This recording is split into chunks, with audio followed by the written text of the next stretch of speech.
Bassalon, yo, on va se laisser. Mettez-vous en ligne, chers parents, chers frères, chers amis. On n'est pas sur Info Afrique aujourd'hui. Nous sommes sur Fraternité. Laissez. Connectez-vous. Bassalon, yo. On va se laisser, mes frères.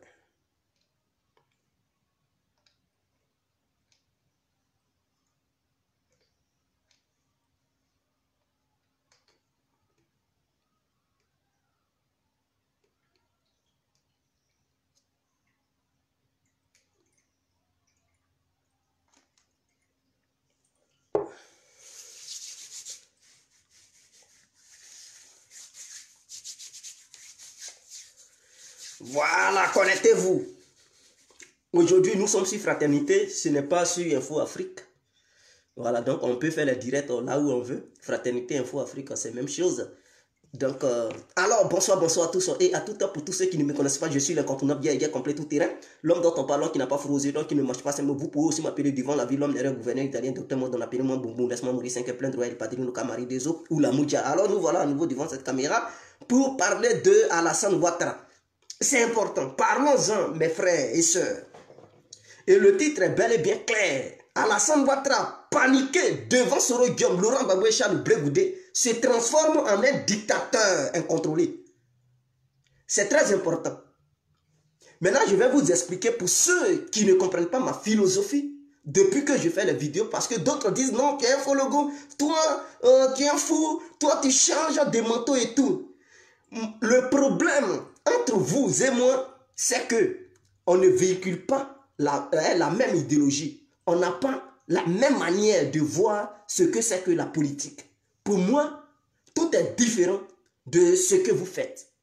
Qu'est-ce que vous faites et qu'est-ce que moi je fais qui est différent. Le problème est que les autres cyberactivistes et tous ceux qui nous regardent, leur problème, ils sont tombés amoureux des hommes politiques. Eux, ce sont les personnes, les individus qu'ils aiment. Ils aiment les individus. Ils n'aiment pas l'idéologie de ces individus-là. Eux, ils défendent, ils font des vidéos parce qu'ils sont tombés amoureux de ces leaders pour lesquels ils font les vidéos. Mais moi, je fais les vidéos suite aux idées de ces gens-là. Les idéaux de ces gens-là. C'est ça qui me pousse à faire des vidéos. Donc, si j'attaque un candidat, c'est qu'arrivé à un moment donné, sa vision a dérapé. Donc, la vision pour laquelle je l'avais aimé, arrivé à un moment, il a changé de veste, il a changé de mentalité. Et lorsqu'il change de mentalité, et que je le constate, cela n'est pas compatible à ce que je ressens au fond de moi. Ou ce que j'ai aimé pour le soutenir. Donc, quand c'est comme ça, je me dois de le critiquer. Parce que ce n'est pas l'individu que j'aime, c'est l'idée que ce monsieur, ou bien cet individu, prône, qui me fascine. Donc, à travers la philosophie et la vision de ce dernier, alors, je peux donner ma voix à ce dernier. Je peux apporter mon soutien à ce dernier. Mais lorsque ce dernier change de veste, et change d'idée, de mentalité, de vision, je ne peux plus suivre ce dernier parce que ce ne sont plus les mêmes idées qui véhiculent. Est-ce que vous comprenez? Donc le problème entre les vidéomans qui sont pro Alassane, les vidéomans qui sont pro Soro, les vidéomans qui sont pro Gbagbo, pro Blé Goudé, le problème c'est qu'ils sont tombés amoureux de Gbagbo, tombés amoureux d'Alassane, tombés amoureux de Blé Goudé, tombés amoureux de Soro Guillaume. Donc ils s'en foutent. Gbagbo a fait une erreur, ils ne peuvent jamais critiquer. Pourquoi? Parce qu'ils aiment Gbagbo. Et ils le voient comme un dieu. Alassane a fait une erreur, ils s'en foutent. Ils aiment Alassane et ils le voient comme un dieu. Donc on appelle ça l'idolâtrie. Ils adorent. C'est comme si c'était une statuette qui était devant eux qu'ils adoraient. Donc ils adorent les personnes. Et ils oublient leur propre Dieu. Ils voient ces gens-là comme des dieux. Donc du coup, ces gens-là sont en erreur ou pas, ils s'en foutent. Ils vont les soutenir dans leurs bêtises. Or, la différence entre eux et moi, c'est que lorsque je te soutiens, c'est à cause de ta vision. Et le jour où ta vision fait truc, c'est pas toi l'humain que j'aime, c'est pas ta personne. Je ne suis pas tombé amoureux de ta personne. Je suis tombé amoureux de ta vision. Et donc, lorsque cette vision change, je change. C'est clair. C'est comme si tu t'en vas draguer une femme. C'est par rapport à ce que tu vas lui dire. C'est ça qui va la pousser à t'aimer. Elle ne va pas te voir dans la rue comme ça. Elle peut être fascinée par ta beauté. Mais lorsque elle va rester avec toi, elle voit que tu as une mauvaise pensée, tu réfléchis comme un gamin, tu te comportes, mais elle va te laisser. Pourquoi? Parce que ta vision ne lui plaît pas. Ta manière de penser ne lui plaît pas. Ta manière de te comporter, de réfléchir ne lui plaît pas. Donc l'amour peut prendre fin. Est-ce que vous comprenez? Maintenant, dans le cas contraire, si elle tombe amoureuse de l'individu, mais elle va se faire maltraiter parce qu'elle va être comme esclave de ce dernier. Elle va rien voir. Ils vont dire, mais ils t'ont bassé. Et ça, c'est pas bon. Il faut être toujours amoureux de la vision de la personne. Alors, donc parlons. Alassane Ouattara tremble, pris de panique devant Soro Diom et M. Laurent Gbagbo avec son petit Blé Goudé. Donc, il se transforme en dictateur et il devient dictateur. Le problème aujourd'hui en Côte d'Ivoire, pourquoi Alassane devient dictateur? Pourquoi Alassane se comporte comme ça? Donc, je m'interroge moi-même et je me pose des questions. Est-ce que l'affaire de Soro Diom, Alassane n'a-t-il pas fait un complot pour écarter Soro Diom? Parce qu'on peut bel et bien dire, je sais que Soro Diom est un menteur. Je sais que ce monsieur a toujours menti pour ses intérêts personnels. Mais là, si cette affaire, c'est pas parce qu'il est menteur qu'on va penser que toujours il ment. Parce que souvent, le comédien qui ment pour égayer les gens, il arrive parfois que ce dernier aussi, il avoue des vérités. Donc, ce n'est pas parce que Soro Diom a l'habitude de mentir aux gens que tout ce qu'il va dire, nous allons renier cela. Non, c'est impossible.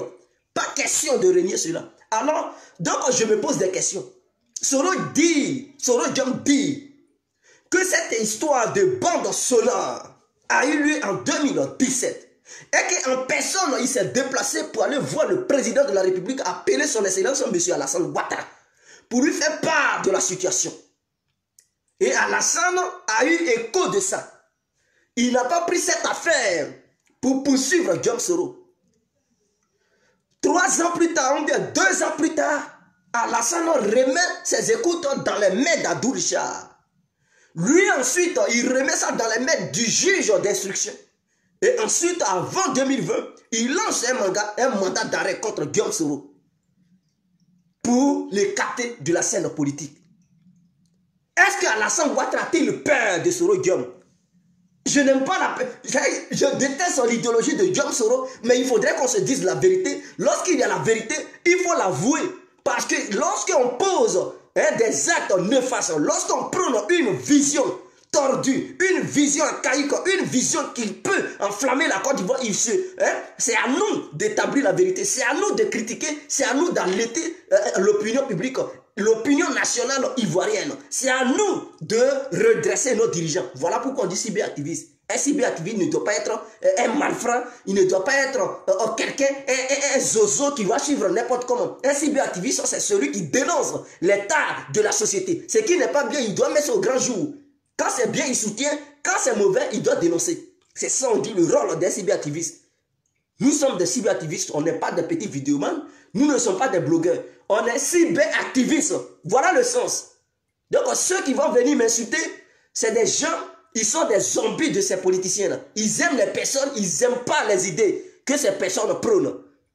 Et si ces gens-là étaient amoureux de leurs idées, ils allaient comprendre que les idées nouvelles qu'ils prônent en ce moment-là, ce sont des idées qui sont contraires à l'idéologie politique du peuple ivoirien. Donc on devrait condamner cela. Donc Alassane, il chasse les opposants. Hier, c'est n'est-ce pas ce même Alassane qui disait, on m'empêche d'être candidat parce que je suis musulman. Parce que je viens du Nord. Mais lui, il empêche les autres d'être candidats parce qu'ils sont des chrétiens. Mais c'est ce que nous voyons. Soro Diom est un chrétien, Blé Goudé est un chrétien, Gbagbo Laurent est un chrétien. Et ce sont ces gens-là qui visent. Donc, ils les empêchent d'être des candidats parce qu'ils sont des chrétiens. Ils sont de confession chrétienne, religieuse chrétienne. Donc, ils les empêchent parce que ce sont des chrétiens.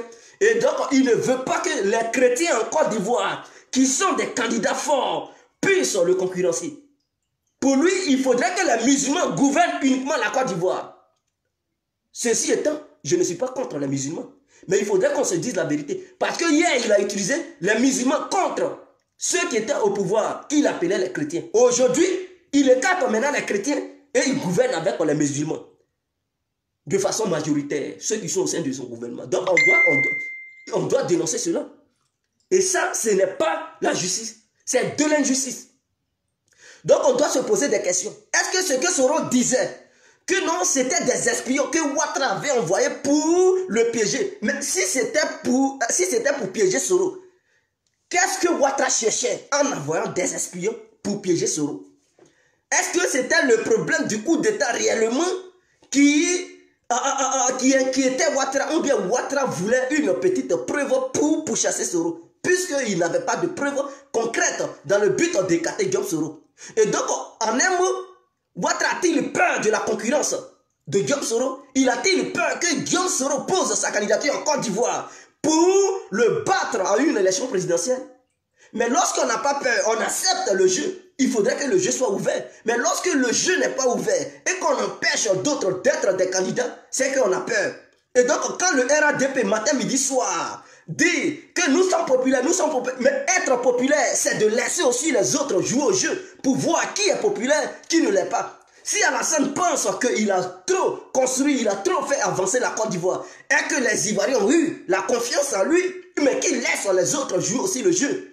Mais s'il est incapable de laisser les autres participer au jeu, et qu'il les traque, il les met en prison, depuis que la Côte d'Ivoire est née, c'est la première fois que les Ivoiriens dans leur ensemble, ils voient un président de la République qui s'apprend aux membres de la famille d'un leader. Je tiens à vous informer que le petit frère de la femme de Guillaume Soro a été arrêté aujourd'hui. Non seulement Alassane a arrêté les deux petits frères de Guillaume Soro, et il a attrapé aujourd'hui le petit frère de la femme de Guillaume Soro, dans le but de pousser Guillaume Soro à se rallier et se fait intégrer au sein du RADP. Mais c'est anormal. Est-ce que c'est forcé? Mais dans la vie, chacun est libre de faire son choix. Maintenant, Guillaume Soro a fait son choix. Moi, je ne le défends pas. Vous savez que quand on dit quelqu'un, il tape fort Guillaume Soro, je suis le seul même qui déteste Guillaume Soro. Mais quand il y a la vérité, on doit aussi dire cette vérité. Je ne suis pas pour Guillaume Soro. Mais ce que Ouattara fait là, c'est anormal. Il faudrait qu'on le lui dise. Parce que Guillaume Soro, après tout, c'est un Ivoirien. Les crimes qu'il a commis, on ne peut pas lui pardonner cela. Il doit demander pardon. Et ce n'est pas parce qu'il a commis des crimes que moi, je vais demander aux Ivoiriens, ils n'ont qu'à aller ôter la vie à Guillaume Soro. Je ne suis pas dans ça. Mais on lui demande de demander pardon et de laisser tout ce qu'il a comme idée, tout ce qu'il a comme déstabilisation. Mais cette histoire de Soro veut déstabiliser la Côte d'Ivoire. Je pense que c'est un coup monté.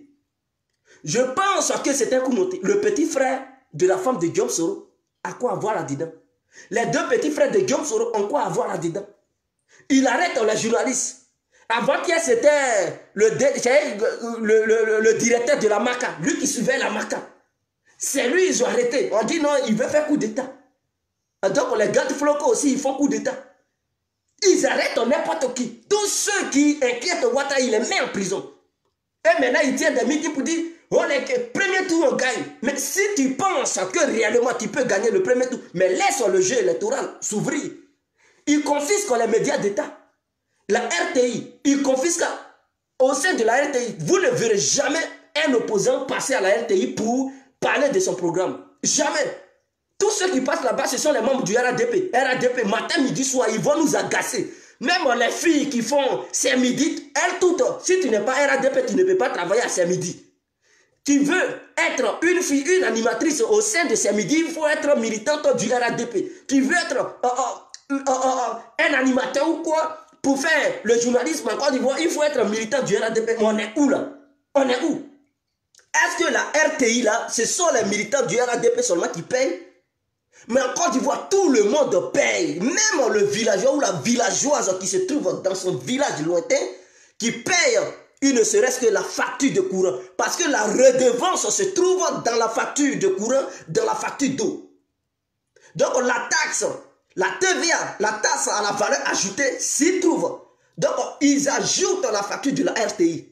RTI 1, RTI 2, RTI 3. Ainsi que les autres radios qui sont au sein de la Côte d'Ivoire. C'est comme ça les Ivoiriens ils payent ces médias. Donc si ces médias sont payés, tu veux ou tu ne veux pas, tu vas les payer. Mais lorsque ces médias sont payés, en retour, il faudrait que ces gens qui payent ces médias-là, ils ont les leaders politiques. Il faudrait aussi que leurs leaders politiques aient l'autorisation d'aller dire ce qu'ils pensent au sein de ces médias. Maintenant, ils les empêchent. Et c'est les membres du RADP qui agacent les gens matin, midi, soir. Ouattara est beau, Ouattara c'est sûr, Ouattara, ils vont aller filmer, je ne sais pas, n'importe quoi. Ouattara fait ceci, oui, on a compris. La propagande de Ouattara que vous faites matin, midi, soir, nous avons compris. Mais à un moment donné, laissez les médias ouverts pour que les autres aussi puissent s'exprimer. Maintenant, vous confisquez tout.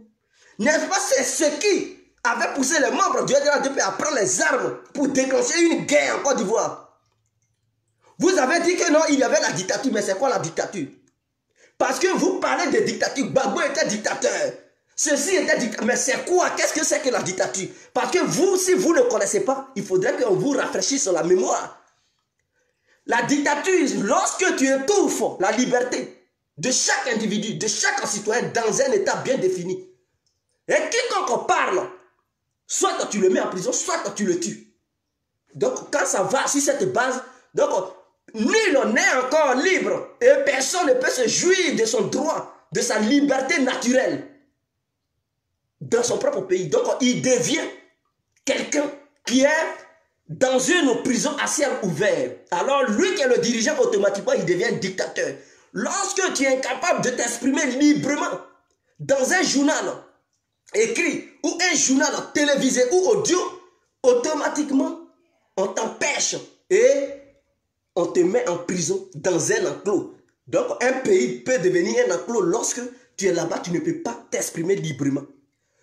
Ou tu ne peux pas circuler librement. Tu ne peux pas faire certaines choses. Tu ne peux pas avoir de l'emploi. Parce que tout simplement, tu n'es pas militant du parti politique qui est au pouvoir. Et donc on trie ceux à qui on doit donner du boulot. On dit ce président devient dictateur. Donc le comportement d'Alassane, où il interdit les prêtres, parce que tout simplement ce ne sont pas des musulmans, ce ne sont pas des imams qui ont décidé de marcher, et que ces gens-là, ils sont chrétiens, il les empêche de marcher. Tout simplement parce qu'ils sont chrétiens, et Ouattara, lui, il est musulman. Voilà le vrai danger. Donc en allant sur cette base, Ouattara, il est dictateur, il devient dictateur, et il est déjà dans la dictature. Nous allons encore plus loin.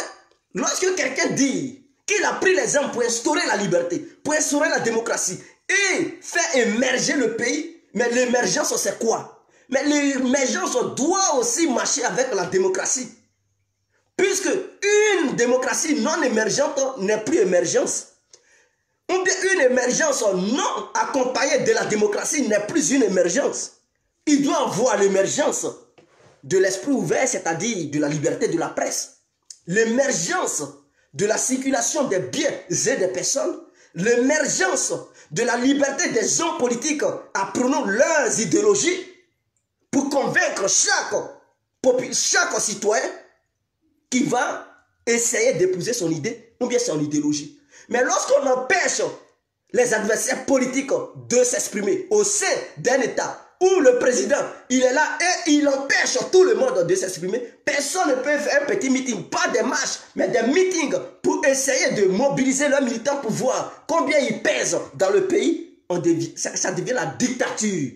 Ça veut dire tous ceux qui doivent faire les meetings, ils doivent être au sein du parti. Mais quiconque ne fait pas partie du parti, qui oserait faire un meeting, il sera maté. Parce que tout simplement, on lui reproche de vouloir semer le désordre. Or, les mots utilisés pour mater ces gens-là ont été des mots fabriqués. Et ce ne sont pas des faits avérés, ce sont des mensonges. Mais pour faire croire aux gens que ces gens représentent un danger, ils sont obligés de dire non, si on ne les disperse pas, si on ne les mate pas, c'est comme ça ils vont faire pour déstabiliser le pays. Oh, c'est du mensonge. Donc ça devient de la dictature. Lorsque les médias d'État sont confisqués par le président et sa bande, et que tous ceux qui sont dans l'opposition ne peuvent pas s'exprimer, ils sont obligés de venir sur les réseaux sociaux pour s'exprimer. Comme si les réseaux sociaux étaient devenus leur télévision nationale, ça devient grave. Et là, on parle de dictature. Donc, Alassane est à fond dans la dictature. Lorsqu'on monte des projets de toutes pièces, dans le but de discréditer certains opposants potentiels et se retrouver seul face à la politique nationale pour demain taper la patrie pour dire on est populaire et inventer des histoires à debout. Mais le cas de Soro, on doit aussi se poser parce que nous avons allumé Soro. Mais avec le temps, on comprend que ce que Soro disait, c'est vrai.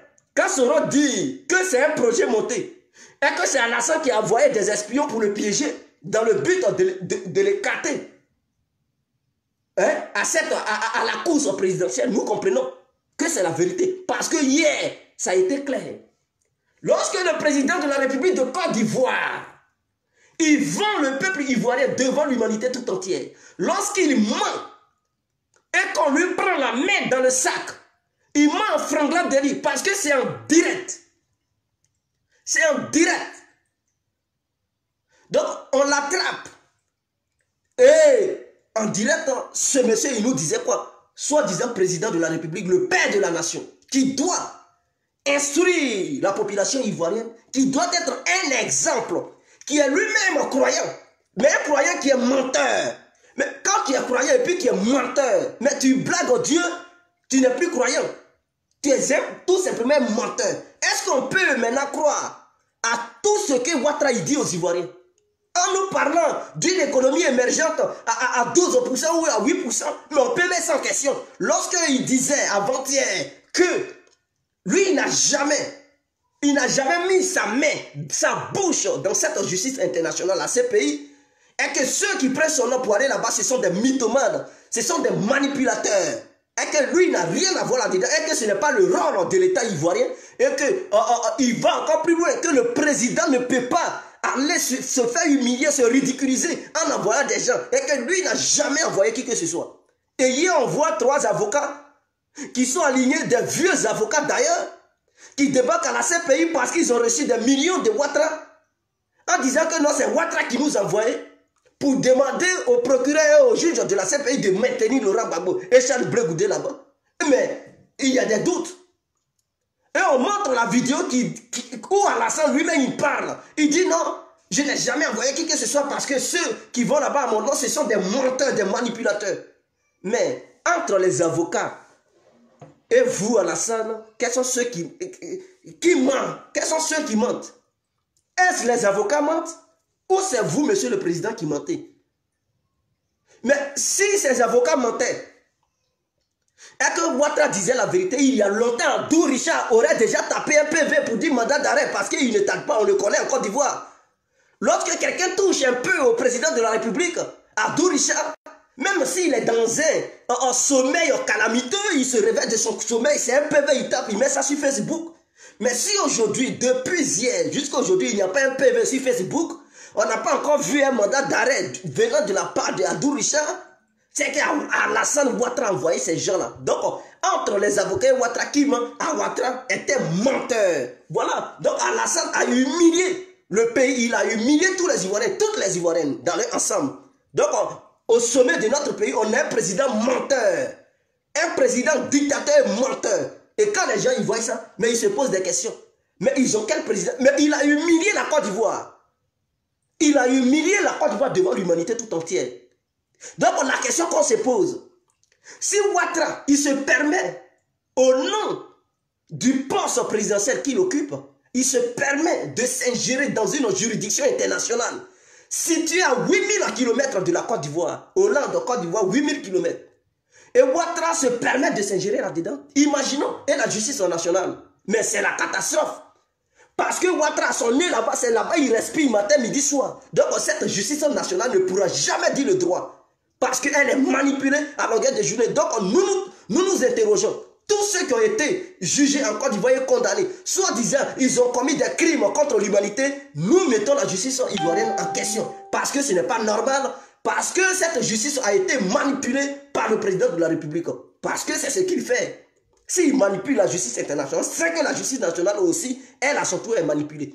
Donc tous ces militaires, civils et hommes politiques qui ont été condamnés en Côte d'Ivoire, qui sont toujours dans les geôles de la Côte d'Ivoire, nous contestons et nous disons qu'ils ont été condamnés sans preuve. Et que ceux qui ont avoué, c'est parce qu'ils ont avoué des choses sous la torture de Ouattara. Parce qu'on sait que c'est un pouvoir brutal.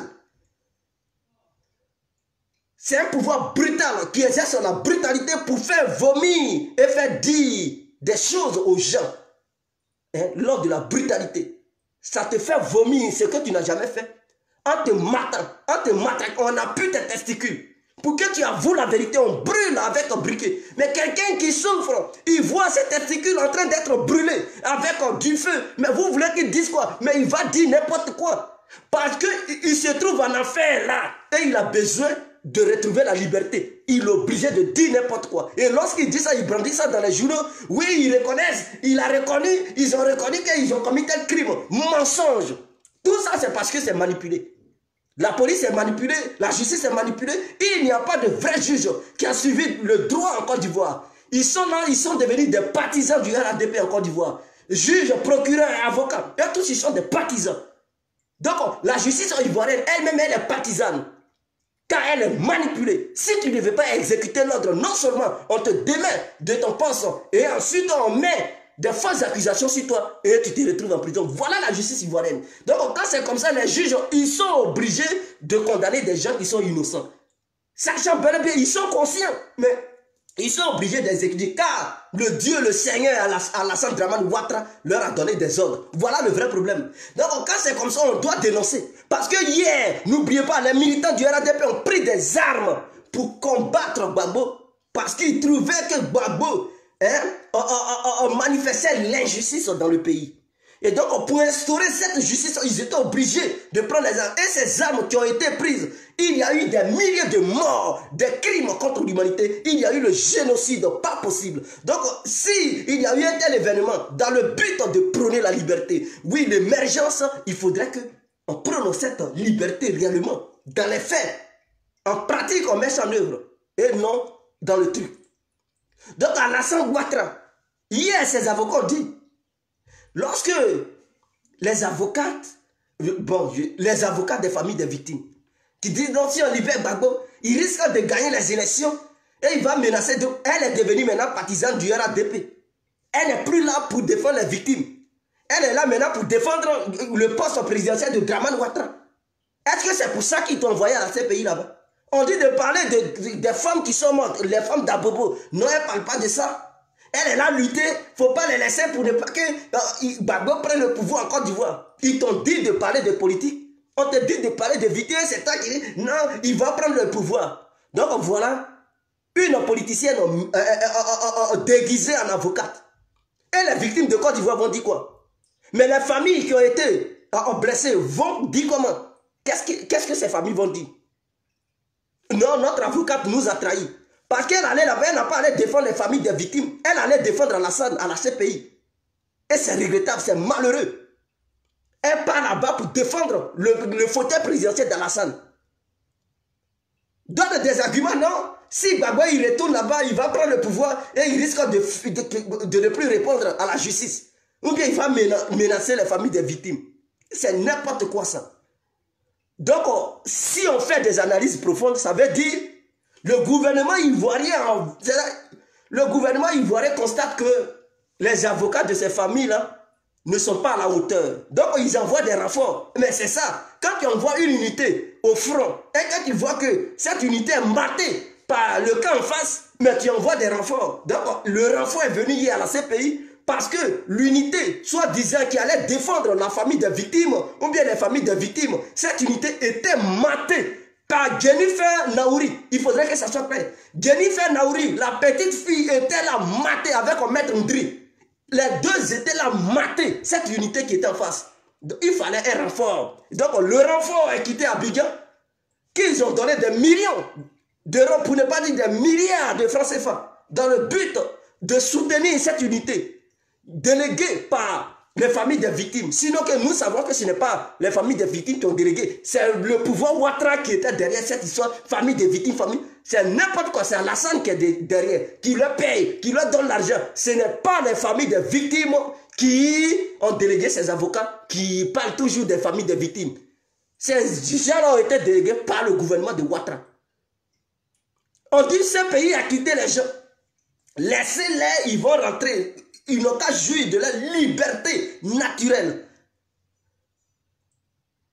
Ouattara dit non, maintenez-les là-bas parce que l'heure arrivée en Côte d'Ivoire va s'aimer le désordre. Donc Ouattara, ça veut dire qu'il a peur de Gbagbo et Blé Goudé.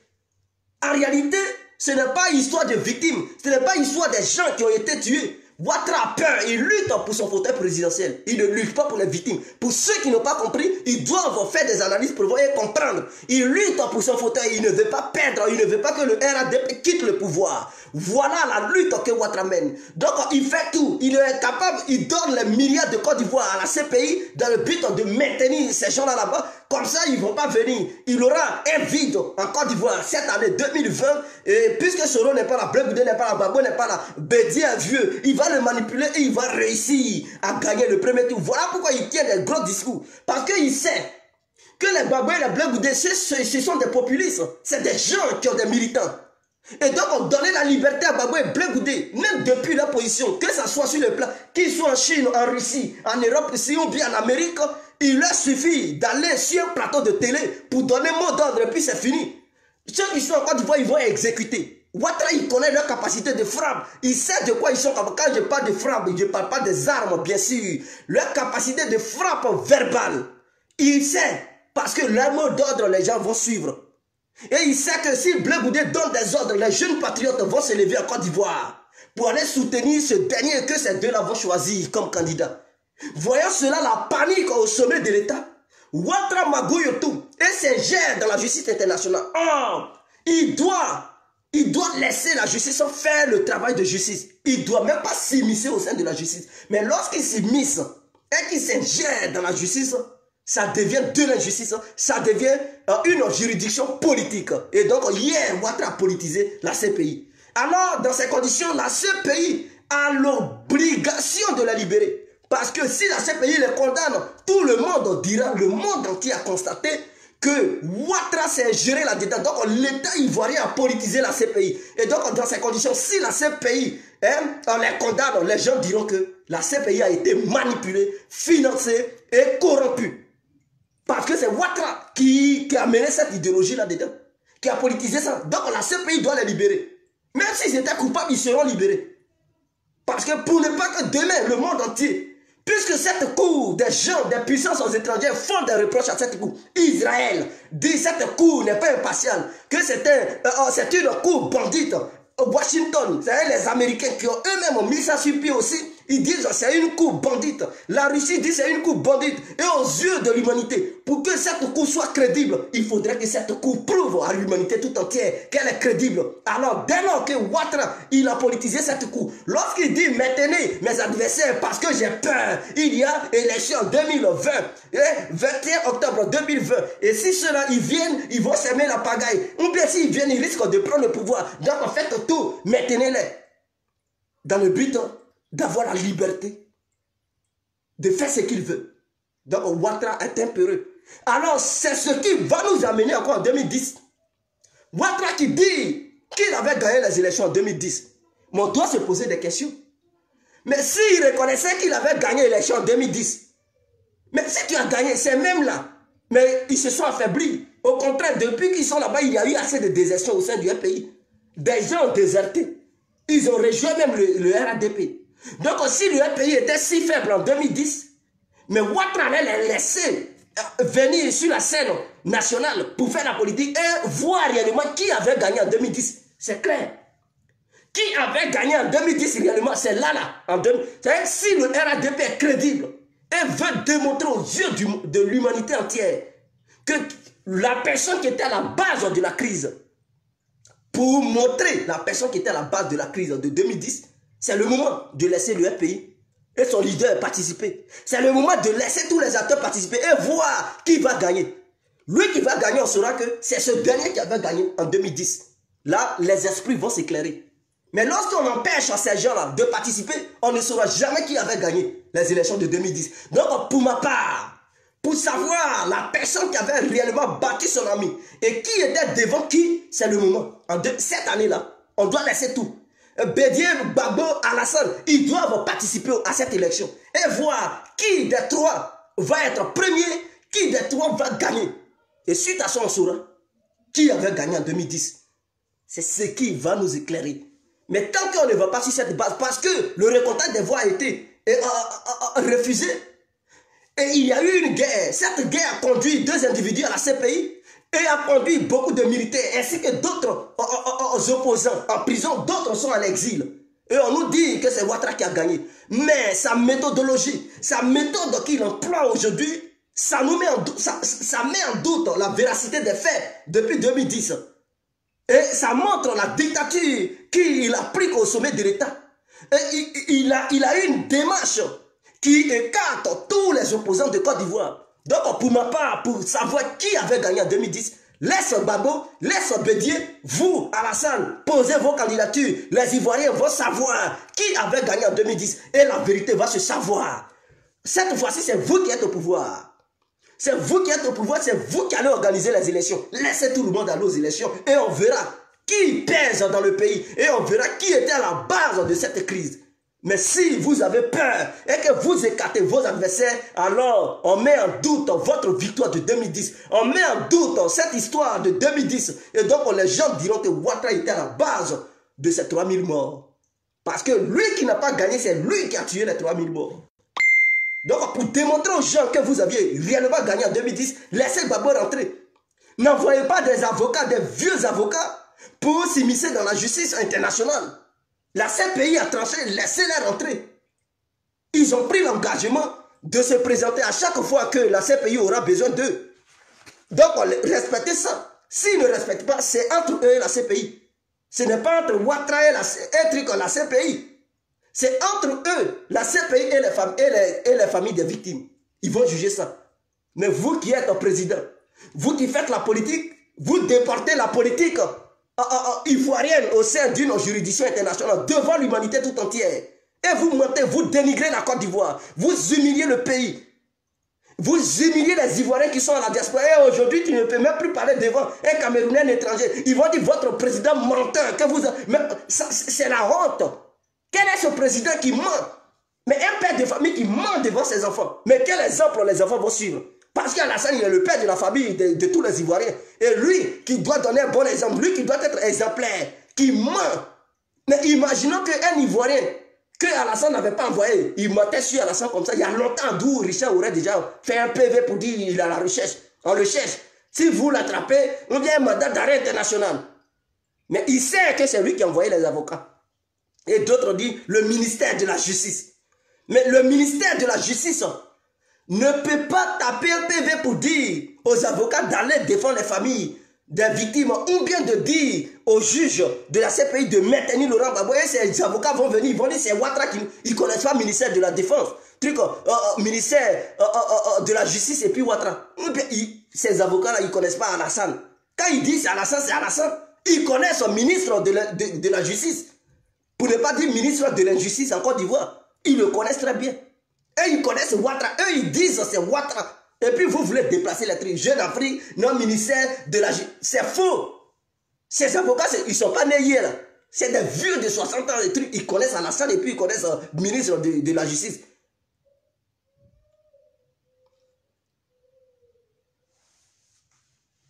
C'est Alassane qui gouverne. Donc le ministre ne peut pas prendre une décision sans faire les comptes rendus à Alassane. S'il a pris une décision là-bas, c'est qu'Alassane, il sait. Parce qu'on sait comment Alassane fonctionne. Et les gens ont peur, les ministres de Côte d'Ivoire ont peur d'Alassane. Aucun ministre en Côte d'Ivoire ne peut prendre une décision si Alassane n'est pas au courant. On sait ça. On sait comment ça se passe en Côte d'Ivoire. Donc si un ministre de la justice a pris de telles initiatives pour envoyer des gens au nom de l'État ivoirien, il doit d'abord informer Alassane. Parce que s'il ne le fait pas, il sait ce qu'il attend. Donc Alassane était déjà informé d'avance. Donc il a donné son accord pour que ces gens-là aillent à la CPI. Et je sais que leur transport a été payé en prenant l'argent dans les caisses des citoyens ivoiriens pour leur donner. Afin qu'ils aillent à la CPI. C'est ça qui est clair. Donc ne venez pas torpiller l'histoire de la Côte d'Ivoire. Armel Miensa, il dit, ah oui, Gabriel Koulibaly, il dit, est-ce que je suis sûr que je suis... Peut-être c'est ta mère qui n'est pas normale, sinon que moi je suis normal. Je pense que je suis clair. C'est vous, ceux qui ne sont pas normaux là. C'est ceux-là qui refusent la vérité. Parce que vous êtes remplis d'émotions. Vous ne voyez pas. Vous voyez les faits. Mais comme vous êtes amoureux de la personne d'Alassane, quel que soit ce qu'il fait, c'est bon, c'est bon, c'est bon. Mais moi, je ne suis pas un hypocrite. Il déconne, il fait des choses qui ne sont pas bonnes, on doit le dénoncer. Est-ce qu'il est Dieu? Ce n'est pas lui qui me donne le souffle de vie. C'est un humain comme moi. Il s'est mis dans la politique, il fait la politique. Je ne peux pas le vénérer. S'il fait du bien, je vais dire ce qu'il fait, c'est bon. Mais si c'est mauvais, j'ai le droit aussi de le dénoncer. Parce que la Côte d'Ivoire aussi est mon pays. Je ne suis pas en Côte d'Ivoire, mais la Côte d'Ivoire est mon pays. Je suis né là-bas. Ma famille est là-bas. J'ai perdu des gens en Côte d'Ivoire. Leur tombe se trouve sur la terre ivoirienne. Je suis né ivoirien. Je suis ivoirien en ce moment. Et je vais mourir en tant qu'originaire de la Côte d'Ivoire un jour. Donc il faudrait que les gens le sachent. En ce qui concerne mon pays, j'ai le droit de parler. J'ai le droit de mettre ma bouche là-dedans. Donc Ouattara a peur de Gbagbo, il a peur de Soro, il a peur de Blé Goudé. Il sait qu'il ne fait pas le poids en Côte d'Ivoire. De quoi a-t-il peur? Mais s'il n'a pas peur, laisse les autres venir. La présidente de Gbagbo ne va pas amener une catastrophe en Côte d'Ivoire. Mensonge. La présidente de Gbagbo, ce n'est pas à cause de... Vous ne l'avez pas amené à ces pays pour dire s'il est en Côte d'Ivoire, ça va amener la guerre. C'est pas ça. Vous avez dit qu'il a tué. La CPI a dit qu'il n'a pas tué. Apportez des preuves qui attestent qu'il a tué ou bien ils ont tué. Il n'y a aucune preuve. On veut la libérer, vous dites, s'ils viennent, ils vont se mettre, mais ce n'est pas, s'ils viennent, ils vont se mettre des troupes qui vous a poussé à les envoyer. Vous avez dit, ils ont tué. Maintenant, on constate qu'ils n'ont pas tué. Ils veulent revenir, vous dites non, ils vont se mettre des troubles. Donc, ils n'ont qu'à rester à l'étranger durant le reste de leur vie. Mais vous êtes sincères, là. Vous êtes normaux, tout simplement parce que vous êtes au pouvoir.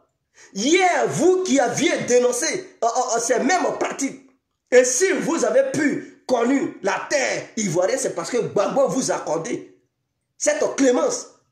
Mais vous êtes, mais attendez, vous n'êtes pas reconnaissant. Vous êtes égoïste. Vous êtes des égocentriques. Vous n'êtes pas dans la démocratie. L'égocentrocratie, c'est ce que vous faites comme politique en Côte d'Ivoire et vous vous cachez derrière le mot démocratie. Et mais nous le savons. Mais arrêtez ça à un moment donné. Quand Bédier vous poursuivait là, qui a permis à ce que, pour la première fois, l'alliance entre RDA et RPI, mais c'était le RPI en 1995. Qui a créé le RDA? Mais Laurent Gbagbo et Jenny Komena qui ont créé le RDA. Le RDA dont vous bénéficiez aujourd'hui. Mais l'homme sur lequel vous vous acharnez, il est même le créateur même du RDA. Non seulement il a créé le RPI, il a créé aussi le RDA. Pour les militants de Ouattara qui ne sont pas là, Gbagbo et Jenny Komena ont créé le RDA. C'est eux, les deux, qui ont créé le RDA. Vous n'êtes pas informés. Donc si RDA existe, là, remerciez Gbagbo. Parce que Jenny Komena était incapable de créer lui seul. Il était obligé de voir Gbagbo que non, il dit qu'il faut créer un parti. Il a soutenu, il a aidé à créer le RDA. Il dit ne viens pas au sein du pays, mais crée ton parti. Comme ça, les partis vont être nombreux. Puisque le multipartisme venait de naître. Donc il fallait encore un troisième parti politique pour concurrencer le PDCI RDA. C'est dans ce sens que Jenny Komena a créé le RDA avec Laurent Gbagbo. Et puisqu'il n'y avait pas assez de moyens, ils sont allés voir un vieux nordiste pour lui demander de l'aide. Et c'est comme ça, c'est ce vieux-là qui a demandé à Alassane d'intégrer ce mouvement, ce parti politique-là, dans le but de financer ça aussi. Et c'est comme ça Alassane est devenu RDA. Il n'était pas là quand ça se créait. Donc si le RDA existe, lui qui a créé le RDA, c'est lui qui a la CPI, c'est lui Alassane veut tuer, coûte que coûte, c'est lui Alassane veut qu'il le fasse à la prison. Si le RDA n'existait pas, mais est-ce que les militants d'Alassane, ils allaient devenir un truc RADP aujourd'hui? Est-ce qu'ils allaient devenir RDA? Mais lui qui a créé le RDA, ce Gbagbo qui a créé le RDA, grâce à lui Alassane est président du RDA, vous voulez en découdre avec lui. Mais vous êtes ingrat jusqu'à ce point. Pourquoi êtes-vous ingrat jusqu'à ce point? Mais votre Alassane avait fui la Côte d'Ivoire parce qu'il y avait un mandat d'arrêt international contre lui. l'eau ne passait pas entre lui et Gueye Robert. Demandez. Mais quand Gbagbo est devenu président, il a permis à Alassane Ouattara de revenir en Côte d'Ivoire. Il a permis à Henri Konan Bédié de revenir en Côte d'Ivoire. Donc ce monsieur, s'il voulait réellement écarter les autres et qu'il ne voulait pas que les autres se présentent, il n'allait jamais accepter qu'ils viennent en Côte d'Ivoire. La preuve en est que lorsque la rébellion frappait Alassane était en Côte d'Ivoire, il n'était pas en exil. Pour ceux qui ont oublié. Avant 2000, il était en exil. Alassane était en exil avant 2000. Mais en 2000, il a pu mettre ses pieds en Côte d'Ivoire parce que Gbagbo venait de devenir président et il a levé le mandat d'arrêt. Donc, dans sa politique, il n'a jamais voulu écarter Ouattara parce que tout simplement, Ouattara va lui faire peur. C'était le problème de nationalité qui s'opposait entre Alassane et les Ivoiriens. On lui demandait de prouver qu'il est Ivoirien, chose qu'il n'a pas pu démontrer. Donc, c'est un juge ivoirien qui a pris un décret pour lui accorder la nationalité. Et comme il avait une nationalité douteuse, Laurent Gbagbo a pris l'article 48 pour faire de lui un candidat. Mais s'il ne voulait pas qu'il soit candidat, s'il avait peur d'Alassane Ouattara, il allait dire jamais, jamais, il a une nationalité. Quel que soit les trucs, il allait rester sur sa position. Il allait rester sur sa position. Et même pour liquider Alassane, il allait dire Soro, il faut devenir candidat face à moi. Et Soro, c'est un opportuniste. Il allait bondir sur l'occasion. Si Gbagbo lui disait Soro, sois candidat, dirigeant les éléments du RADP, Soro allait automatiquement écarter Ouattara. Il allait liquider Alassane.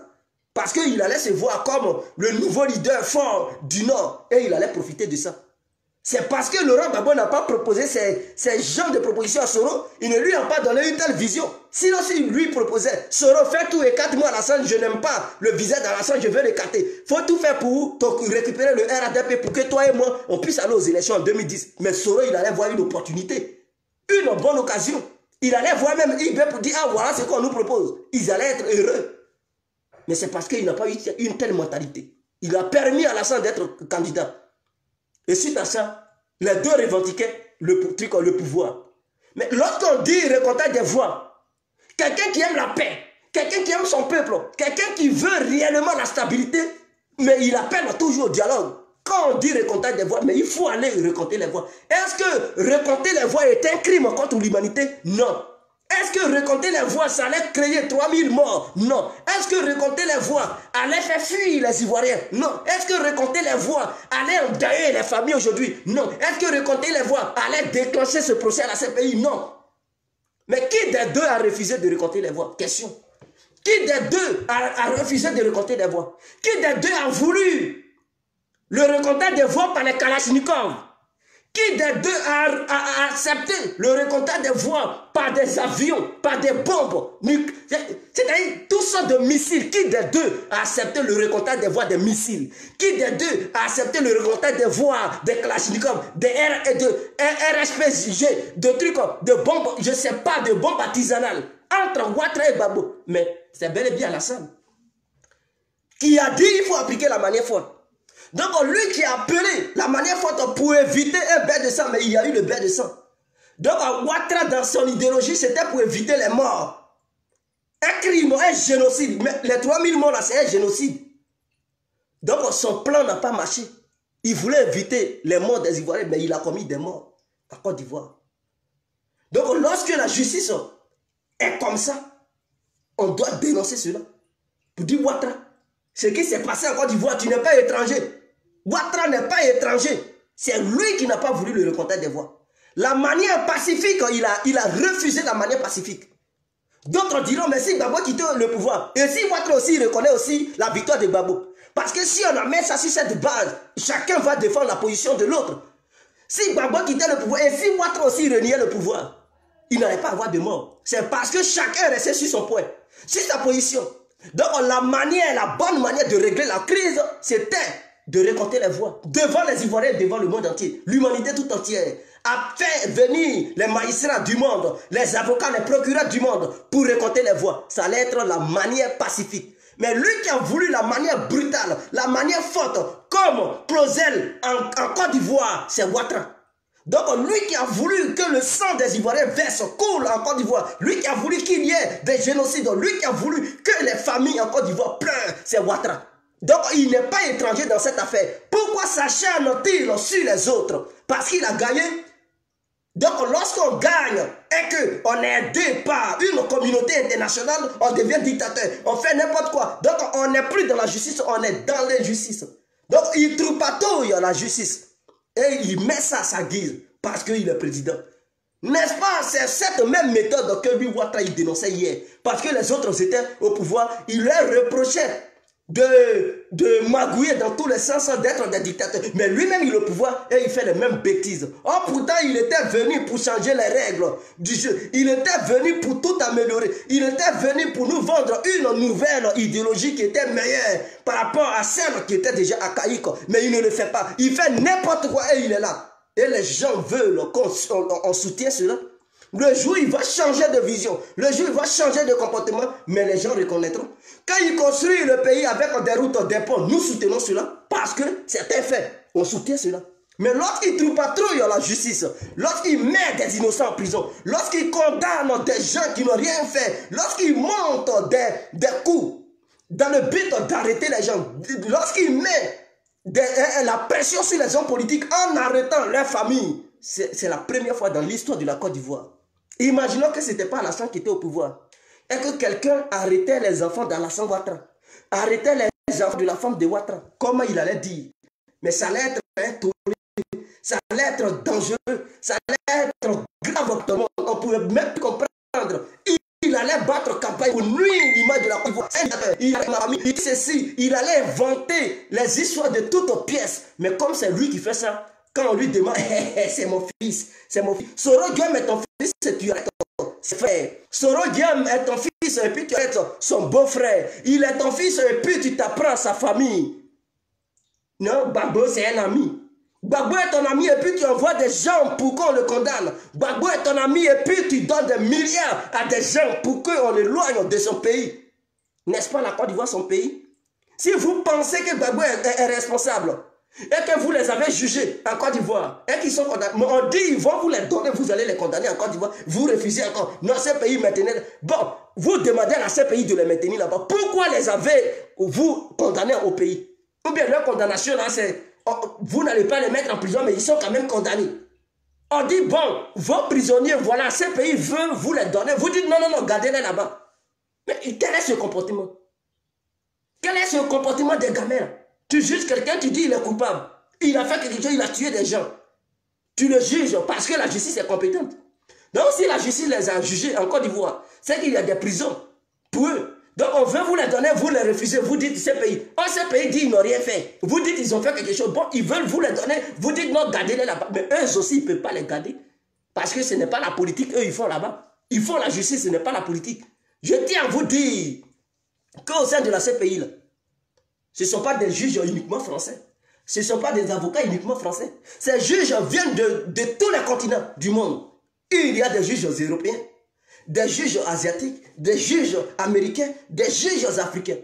Eux tous, ils sont là-bas. Ils ont été formés par les plus grandes écoles de l'humanité en matière de droit. Et ils exercent le droit. Donc avec 82 témoins qui sont passés devant ces différents juges, ces juges ne sont pas probables, ils ne sont pas problémés. Ces juges sont là-bas pour dire le droit. Avec vos témoins, vos avocats que vous avez envoyés, avec les milliards que vous avez financés, ces juges disent qu'il n'y a pas de preuves. Pendant 9 mois, je dis 9 mois, 8 ans, aujourd'hui, nous sommes à la 9e année. Ils disent qu'il n'y a pas de preuves. Mais vous dites qu'ils ont tué, mais ils ont tué, il n'y a pas de... 9 ans quand même, c'est assez. Vous dites que la personne a fait quelque chose, on dit apporter les preuves, vous êtes incapable, 9 ans passent, vous dites gardez-les là-bas, on va faire des recherches. Mais attendez, vous avez trouvé vos esclaves, vous pensez que nous sommes dans un monde esclavagiste? 9 ans, ils n'ont qu'à les garder parce qu'ils sont devenus vos animaux. Ils n'ont qu'à les garder parce qu'ils sont vos jouets. Vous pensez que ce ne sont pas des humains? Vous allez faire ce que vous voulez d'eux. Mais les 9 ans, vous faisiez quoi? Ils vous ont donné liberté. 9 ans, 365 jours, multiplié par 9, ça fait combien de jours? Parce que 9 ans, ça fait 365 jours, souvent un quart, ou bien 366 jours. Multiplié par 9, ça fait combien de jours? Des milliers de jours, ils vous ont donné ça pour faire des recherches. Ouattara, sur ça, il a fait 2 mandats. 2 mandats. Depuis les 2 mandats, il n'a pas encore eu truc, preuve. Tout ce qu'il sait faire, c'est de donner l'argent pour tripatouiller la justice internationale, pour inventer n'importe quoi, pour qu'on les mette là-bas. Parce que tout simplement, il a peur. Il ne les mettait pas là-bas parce qu'ils ont tué. Il les mettait là-bas parce que Ouattara ne veut pas perdre son pouvoir. C'est la vérité. C'est tout ce qui inquiète Ouattara. Ce n'est pas parce que Gbagbo a tué 3000 morts, il est responsable. Non, Ouattara poursuit Gbagbo et s'acharne sur sa personne parce qu'il a peur de la présence de Laurent Gbagbo en Côte d'Ivoire, parce que la présence de Laurent Gbagbo est égale à une opposition forte face à lui. Parce que depuis qu'il gouverne, il n'y a jamais eu d'opposition en Côte d'Ivoire. Et il est heureux de voir ça. Oh, il sait que Laurent Gbagbo est un vieux politicien. Face à Oufoué, il a résisté. Donc, on ne sait pas face à Alassane que Laurent Gbagbo va reculer. Et pendant que Alassane était Premier ministre, il sait que Laurent Gbagbo l'avait déjà affronté. Il sait en Côte d'Ivoire que Laurent Gbagbo l'avait déjà affronté. Donc, il n'a pas peur de lui. Il sait qui est Gbagbo. Donc, à cause de ça, il a peur. Il a peur de ça. Donc, tout ce qu'il fait, les magouilles, les tralala, hein, ces manœuvres, fla, tout ce qu'il est en train de troupatouiller au sein de la CPI, c'est la peur de voir Ouattara et le RADP perdre le pouvoir lors d'une élection présidentielle. C'est tout ce qui les inquiète. Ce n'est pas la mort des 3000 Ivoiriens. Ce n'est pas la mort des 3000 Ivoiriens. Ouattara, c'est un menteur. C'est un menteur. Donc les gens doivent savoir. Ils doivent savoir. Vous envoyez des gens pour convaincre les avocats. On t'a dit c'est la politique qu'on fait là-bas. Des avocats qui ont été formés internationalement. Des juges qui ont été formés internationalement. Des procureurs qui ont été formés internationalement. Ils ont analysé les dossiers et ils disent il n'y a pas de preuves. Ouattara, tu as fait 10 ans au pouvoir. Depuis que tu es au pouvoir, tous les services de renseignement, tous ceux qui travaillaient pour Gbagbo, ils sont à ta disposition aujourd'hui. Toutes les preuves que tu disais que tu avais en main, toutes les preuves sont au pays. Mais pourquoi tu es incapable de prendre ces preuves pour amener un de ces Gbagbo encore qui gouverne pour couvrir les preuves? Vous avez évoqué la mort de Kiffer. Mais cette mort de Kiffer, mais vous êtes au pouvoir, ça fait 10 ans. Vous pouviez, la technologie avancée, vous pouviez envoyer des meilleurs experts du monde entier, puisque vous avez l'argent, pour mener des enquêtes et prouver réellement que Laurent Gbagbo avait tué Kiffer.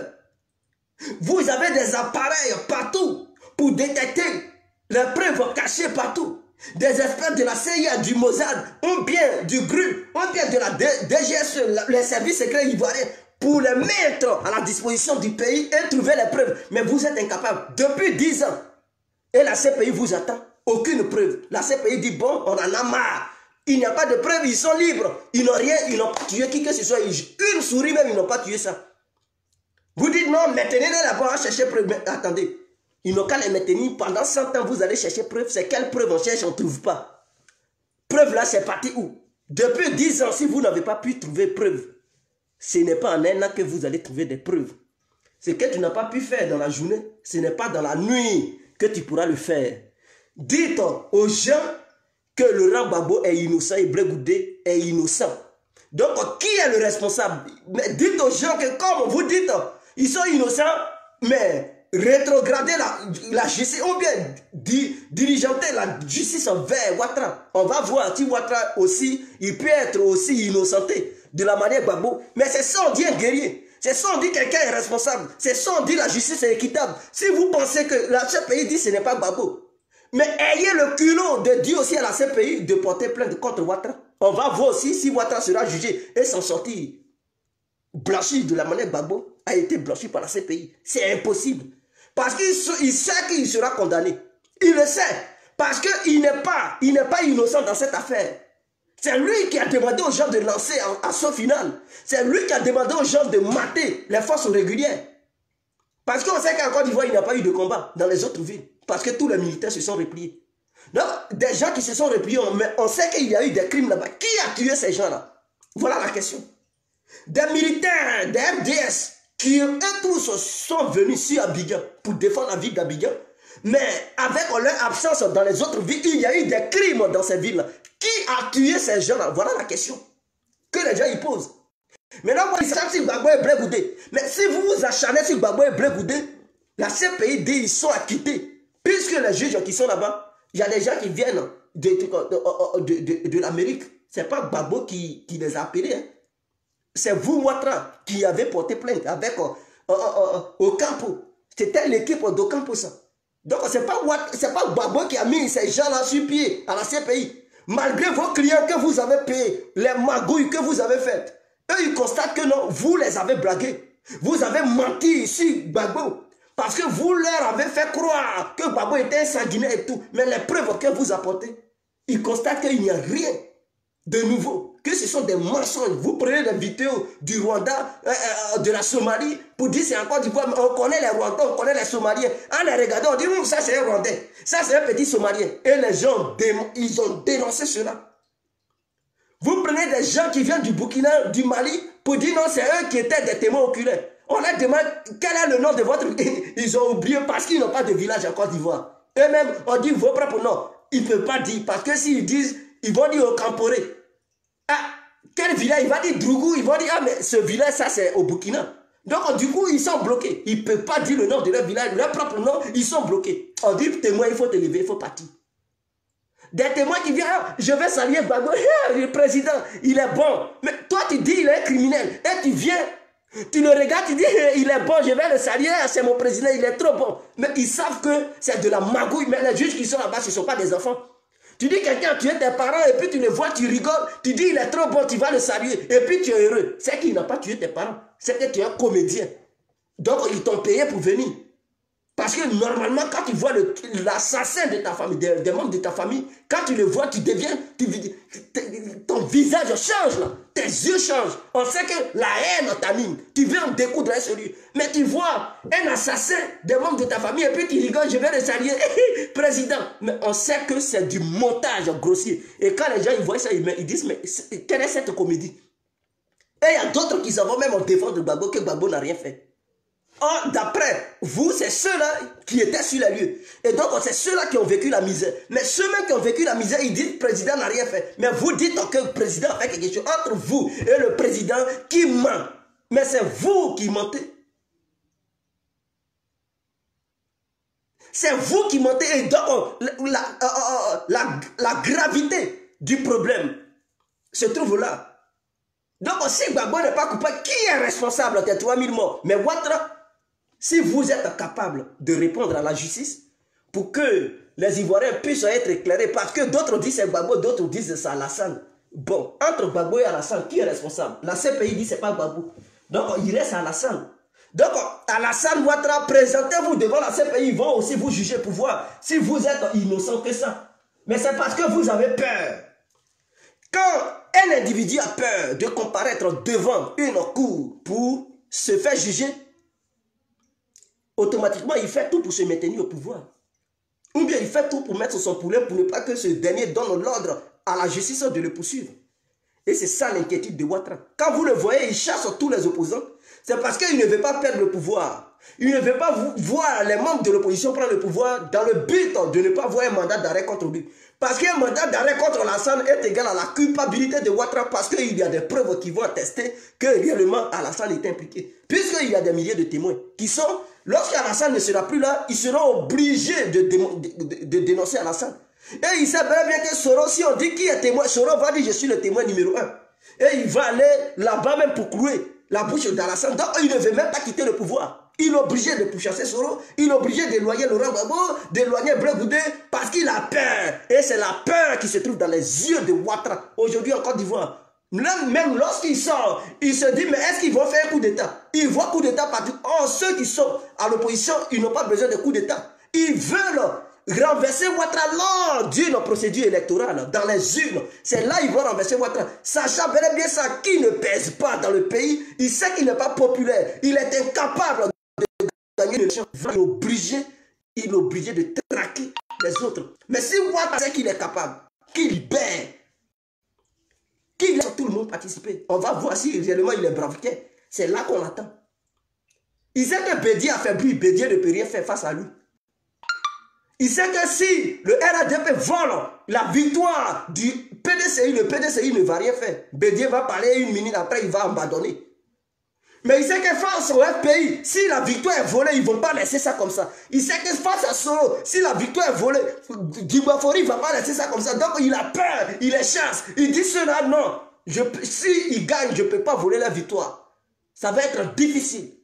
Donc il faut les éloigner. Mais Bédié, là c'est facile. Je peux voler sa victoire, il ne peut rien faire. Il suffit de le menacer 2 fois et puis il reste tranquille. Mais il sait qu'il ne peut pas menacer Babo et puis il va reculer. Il sait qu'il ne peut pas menacer Blé Goudé, il va reculer. Il sait qu'il ne peut pas menacer Soro et puis il va reculer.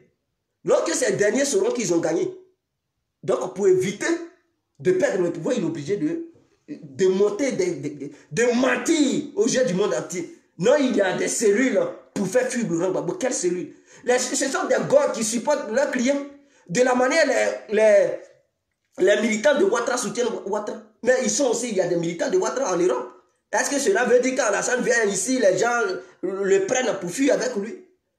Mais il y a des militants de Ouattara qui sont Ouattara ou rien.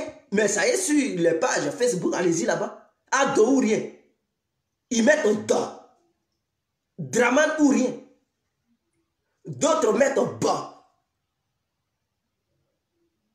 Bregoudé ou rien. D'autres mettent Gon. Gbagbo ou rien. Et puis ces groupes existent. Mais quand ces groupes existent, ça veut dire que ce sont des trucs en cellules criminelles. Non, loin de là. Ce sont des Ivoiriens qui sont fanatiques, des Africains qui sont fanatiques de ces différents leaders. D'autres sont amoureux de vous, Alassane Ouattara. D'autres sont amoureux de Gbagbo, d'autres amoureux de Soro, Blé Goudé, d'autres amoureux de Bédié. Et c'est comme ça. Donc, ce ne sont pas des cellules djihadistes ou terroristes qui existent, non. Ce sont des militants déterminés qui respirent l'ADN, l'idéologie même de leur président, ou bien même le sang de leur président. Ils pensent que le sang de leur président coule dans leurs veines. Donc, c'est des gens qui sont déterminés à aller au bout avec leurs dirigeants, ou bien avec leurs leaders. Donc, ce sont ces gens-là qui font des manifestations, qui font des trucs. Ce ne sont pas des cellules pour faire fuir les gens. Donc, ne confondez pas soutien et des cellules terroristes ou bien des cellules mafieuses pour faire fuir Laurent Gbagbo. C'est du mensonge. Ces arguments avancés là-bas, ça ne tient pas. Tout ça, vous inventez n'importe quoi. Pourquoi on mettait Gbagbo et Blé Goudé là-bas? Et vous ridiculisez la Côte d'Ivoire. Mais grandissez quand même. Vous inventez n'importe quoi et n'importe comment. Mais ce sont les enfants qui doivent se comporter comme ça et vous devez les fesser. Mais vous, les vieillards, avec la calvitie remplie sur vos crânes, vous mentez encore, vous vous comportez encore au 21e siècle comme des gamins. Nous ne sommes plus au temps de l'esclavage. Aujourd'hui, il y a les réseaux sociaux. Ce n'est pas hier où il ne pouvait pas exister un réseau social et les gens allaient mentir. Aujourd'hui, lorsqu'il y a tout qu'on va dénoncer, les réseaux sociaux sont là, sont à la disposition de tout le monde pour dénoncer les méfaits du gouvernement. Donc, voici ce que je tenais à vous dire. Alassane a peur d'affronter ses adversaires politiques. Parce que depuis qu'il a commencé à faire la politique, depuis 2010, que pour la première fois il a vu la résistance devant lui, il ne veut plus jamais croiser des hommes forts politiques en Côte d'Ivoire. Parce qu'en 2015, il n'y avait pas d'opposant. Bédié était avec lui. Soro était avec lui. Donc en face, c'était un jeu pour lui. Afi n'était pas soutenu. Il a été boycotté par les membres du FPI. Donc son propre camp l'a combattu. Donc Alassane, même Mamadou Koulibaly a déserté. Les Charles Konat, il y a beaucoup en tout cas qui ont déserté. Donc Alassane, il jouait un jeu. Il jouait un jeu, donc il a joué un jeu. Dès le premier tour, il a battu les autres proprement. À un écart très éloigné.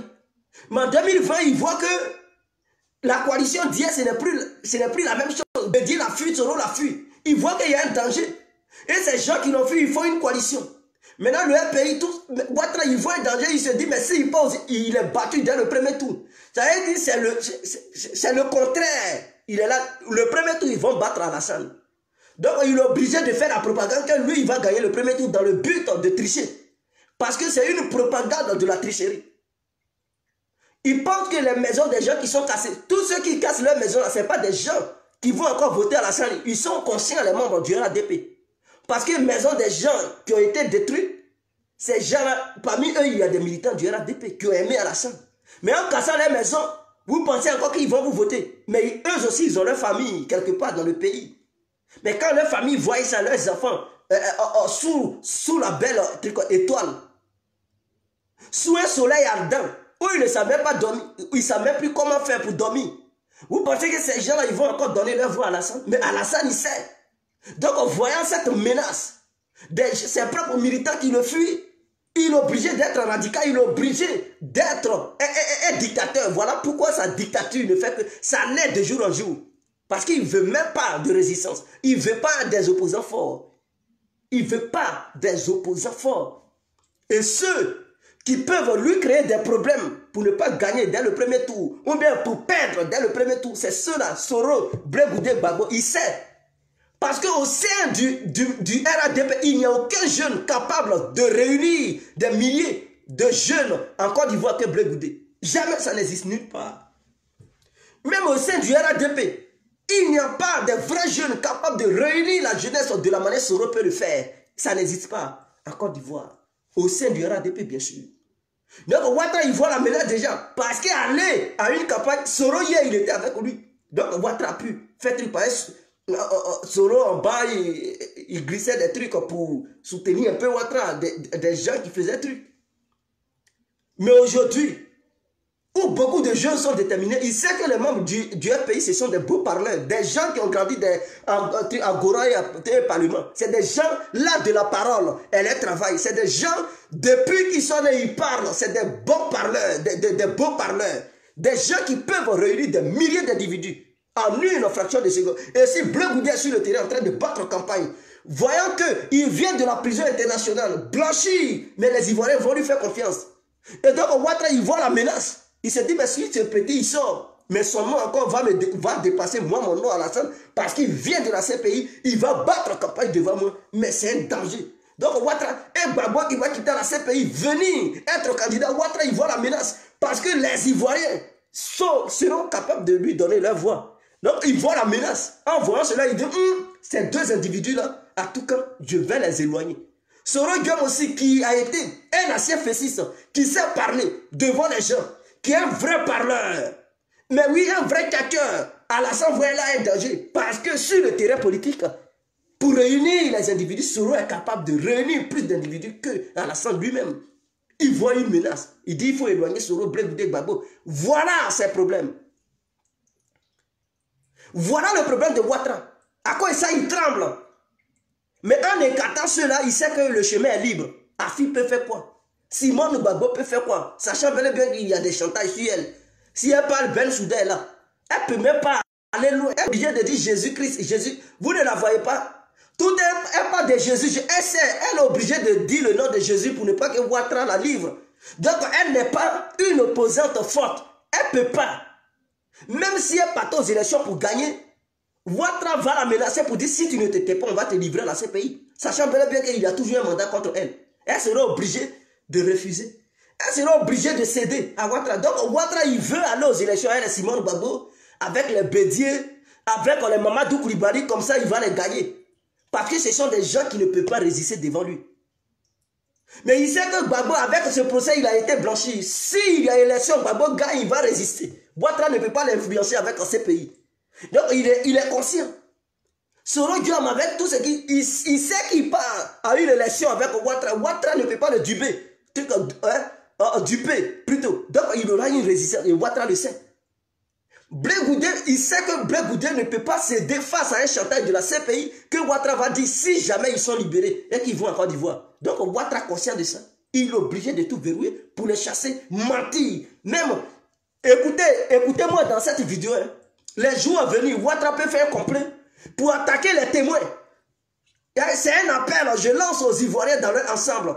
Les témoins qui ont témoigné à la CPI, ceux qui ont témoigné, ceux qui étaient des témoins contre Gbagbo et Blé Goudé, et toutes les familles des victimes, Ouattara risque d'envoyer des des gens pour les menacer. Et même tuer des gens pour dire les pro-Gbagbo ont commencé à attaquer. Donc ce sont des barbares maintenir Laurent Gbagbo parce que s'il sort, ça serait un danger. Et regardez le scénario, vous allez le voir. Mais si cela arrivait, coupez cette partie de la vidéo pour montrer ça aux gens que Guy Complet avait dit ça dans l'une de ses vidéos. Car il aurait un complot de ces gens qui va se passer en Côte d'Ivoire. Dans le but de tout faire pour mettre les problèmes dans Gbagbo et Blé Goudé.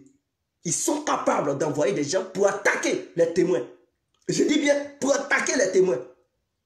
Pour dire ces gens-là étaient là et ils vont manipuler l'opinion publique. Ils vont dire, bon, ce sont des gens qui nous ont attaqués. Ils ont dit, ils venaient de la part de Gbagbo parce qu'on a témoigné contre Gbagbo. Ils sont fâchés, ils ont fait ça. Et ils vont dire, ah, on avait dit ça, ils vont prendre ça comme argument. Cette vidéo, cette partie, enregistrez ça et gardez ça. Gardez cette partie parce que ça verra le jour. Et Ouattara Kapaye et son gouvernement, ils sont capables de le faire. Le jour où cela arrive, dites aux gens que les gens avaient déjà évoqué ce scénario et que ça allait arriver et que c'est du mensonge et qu'il y a un jeune qui avait dit ça dans l'une de ses vidéos. Montrez ça aux membres de la CPI et ils sauront qu'on est au courant de tout ce que le gouvernement ivoirien trame en Côte d'Ivoire. Donc restez à l'écoute. Parce que comme la maître Jennifer Naouri a dit, non, maître Audrey a dit, aucun des témoins n'a été encore menacé en Côte d'Ivoire. Donc c'est du mensonge. Cette histoire de Gbagbo, s'il arrive en Côte d'Ivoire, il va avoir des troubles. Ou bien ils vont exercer une pression ou tuer les gens. C'est du mensonge. Ils vont dire, ah d'accord, ah, on va maintenant préparer ce coup. On va les tuer et accuser les pro-Gbagbo. Comme ça, Gbagbo va rester là-bas. Si cela arrivait, montrez cette vidéo.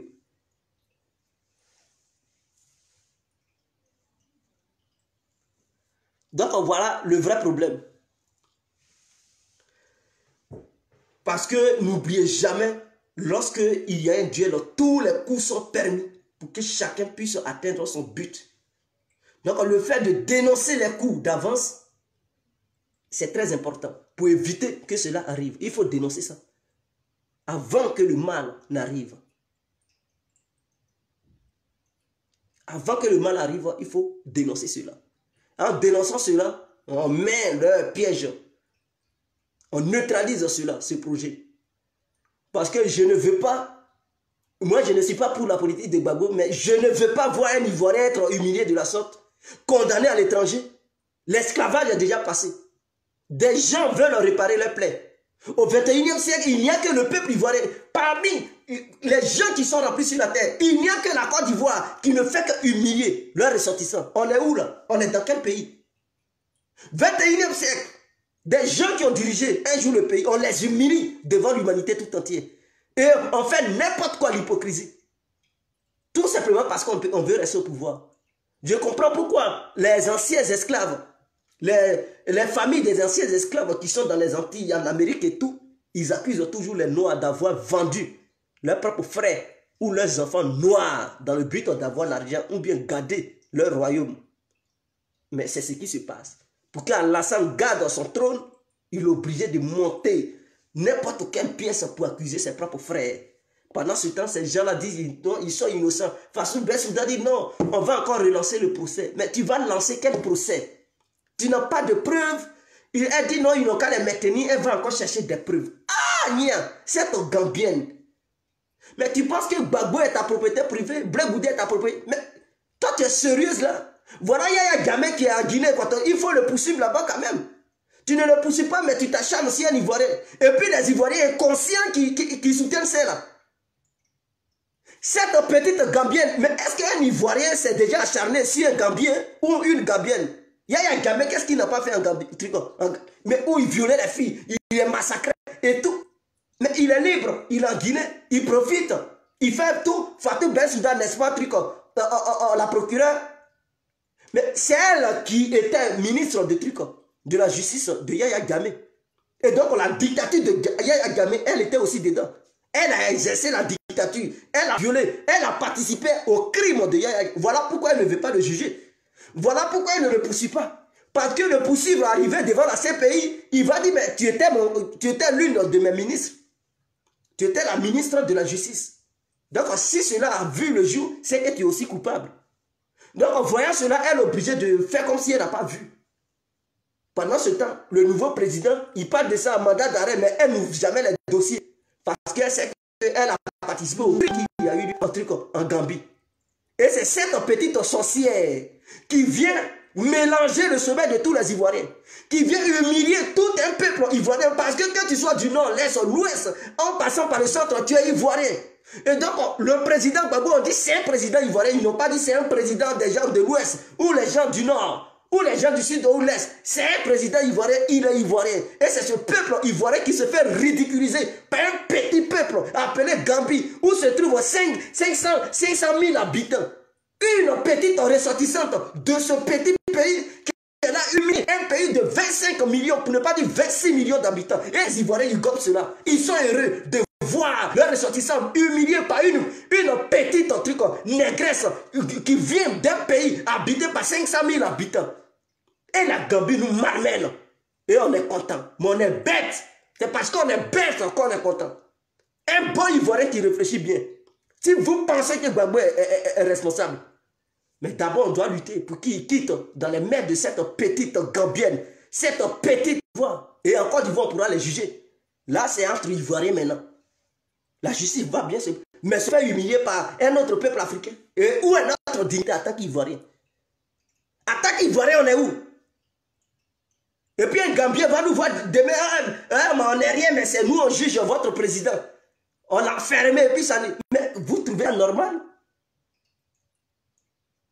C'est comme un petit Ghanéen qui était là-bas pour mater le peuple ivoirien, trimballer. Que ce soit à la scène, je ne vais pas être d'accord. Que, par exemple, un Ghanéen procuré à la CPI qui va maltraiter à la scène devant les Ivoiriens et puis on va être là, on va supporter. Jamais. Je vais dire, mais Ivoirien, on n'est plus digne d'être Ivoirien. On doit être fier d'être Ivoirien. C'est ce qu'on devrait faire, c'est d'enlever. S'il y a l'un de notre ressortissant qui est maltraité par un ressortissant étranger ou bien une ressortissante étrangère, c'est de lutter pour arracher notre ressortissant dans les mains des trucs et puis on va régler ça en famille, juger ça en Côte d'Ivoire, parce que c'est en Côte d'Ivoire ça s'est passé. Les faits ne se sont pas passés en Gambie là. Ce n'est pas en Hollande que la crise a eu lieu là. S'ils veulent juger, mais ils n'ont qu'à venir en Côte d'Ivoire pour juger là-bas. Il y a des hôtels, ils vont dormir. On ne doit pas déplacer c'est eux qui doivent se déplacer. Ils ont envie de faire la justice, mais qui se déplace pour aller juger? S'ils doivent juger ça là-bas et que leur code juridique doit se baser sur le code juridique de la haie, mais ils peuvent prendre leur bouquin pour juger au nom de la constitution juridique de la haie, mais sur le territoire ivoirien et non pas un territoire étranger. On regarde cette petite Gambienne qui a commis des crimes avec Yaya Jammeh qui vient nous parler du droit. Qui vient nous parler de trucs contre, crimes contre l'humain. Oh putain, elle était dans le gouvernement. Allez-y chercher. Biographie de trucs Fatou Bensouda. Elle a participé. Mais qu'est-ce que les Blancs n'ont pas dit? Yaya Jammeh était un assassin et tout. Mais elle était. Mais c'est là-bas, elle a quitté et puis elle est devenue procureure. Elle était dans le gouvernement de Yaya Jammeh. Donc elle mangeait bien, elle volait. Elle a fait détournement de biens publics en Gambie. Pendant que les Gambiens souffraient, ils traversaient la mer, ils mouraient. Elle a participé à ce crime contre l'humanité. Donc, une pécheresse comme Fatou Bensouda, une femme criminelle qui vient parler de crime contre l'humanité. Elle connaît ce que c'est que contre l'humanité. Elle connaît ce que c'est qu'un crime. Mais elle-même, elle est criminelle. Elle a participé au crime en Afrique. Elle vient s'asseoir chez les Blancs et puis elle fait maltraiter les Ivoiriens. Et puis les Ivoiriens sont fiers. La dignité ivoirienne est passée où? La dignité africaine est passée où? Nos anciens combattants, les Zokou-Beli, les trucs, les Marie-Corée, mais ces gens sont passés par où? Et puis on laisse une petite gamine que nos parents en Côte d'Ivoire peuvent accoucher. Elle maltraite, elle humilie parce que Gbagbo était le père de la nation une fois en Côte d'Ivoire. Et cette petite Gambienne maltraite le père de tous les Ivoiriens, qui a été le père de tous les Ivoiriens une fois dans leur vie, en train de maltraiter ce dernier. Et puis on est fiers. Nous sommes des lâches. C'est ce que le peuple ivoirien est. Pour nous montrer le contraire, quelque chose ce que Yaya Jammeh a fait, elle n'est pas prête à humilier la Gambie face à une cour dite internationale. Parce qu'elle sait ce qu'il y a dedans. C'est du mensonge. Elle sait ce qu'il a dit. Elle ne peut pas humilier la Gambie. Parce qu'elle respecte la Gambie. S'il devrait être jugé, ils vont l'amener en Gambie, ils vont le juger là-bas. Elle ne peut jamais l'amener à la Cour pénale internationale. C'est ça on dit. Un pays est digne et son peuple est responsable. Il n'y a que les Ivoiriens qui sont irresponsables. Des gens qui ne sont pas dignes. Ils sont prêts à faire n'importe quoi parce qu'ils ont la haine.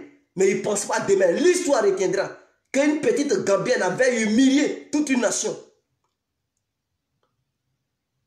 Qu'on est haineux là, c'est comme ça.